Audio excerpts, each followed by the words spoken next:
ওই লোকটা কে? আমার বাবা। তাইলে তুমি হোস্টেলে কেন থাকো? মা আর বাবা আলাদা হয়ে গেছে। কিন্তু কেন?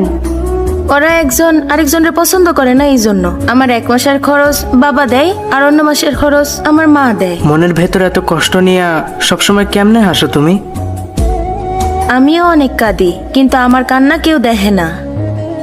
আমার কথা বাদ দাও, আমার কাছে অন্তত থাকার একটা জায়গা আছে, পড়ার জন্য অনেক কাপড় চোপড় আছে, কথা বলার জন্য হইলেও অন্তত বাবা মা আছে। কিন্তু তোমাগো কাছে তো এইগুলোর কোনোটাই নাই। তারপরেও তোমরা কত খুশি থাকো। তার মানে তোমার কোনো বয়ফ্রেন্ড নাই? জানি আমি, রোজ আমি আমার চেহারা আয়নায় দেখি। কোনো ছেলে আমার মতো একটা মাইয়ের দিকে তাকাইবো কেন? তোমরা আমার SBM বলে ডাকো, যার মানে সাদা বেগুনওয়ালা মুখ, তাই না? আরে না, ব্যাপারটা এরম। সরি রে।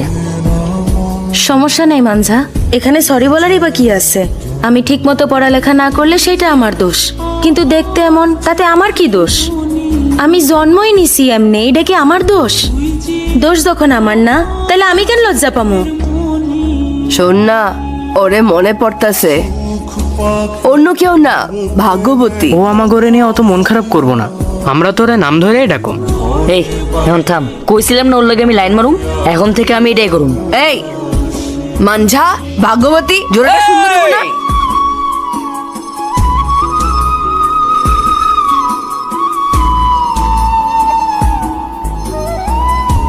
হ্যালো, হ্যালো, আমার ফোনটা জানি কই হারাইছে। তোর সামনে খাড়ানো ভিতরটা কথা কইবো না? ডুব্বা, ও তোর লগে কথা কইতেছে। না না না না না, আমি কথা কইতে পারুম না, আমার ডর লাগে, তুমি কও। শোন সোডা, এই ছেলেগুলা সবকিছু মন খুলে বইলা দেয়। যদি তুই গ্রিন সিগন্যাল দিয়ে দেস, তাইলেও কখনো তোরে ছাইরে যাইবো না। আর যদি তুই রেড সিগন্যাল দিয়ে দেস, তাইলে শর্টকাটে অন্য রাস্তা দেখে নিব। তাড়াতাড়ি গ্রিন সিগন্যাল জ্বালাই দে। এত তাড়াতাড়ি হইব না, ট্রাফিক লাইট সবুজ হওয়া পর্যন্ত অপেক্ষা করতে চিন্তা করে দেখি।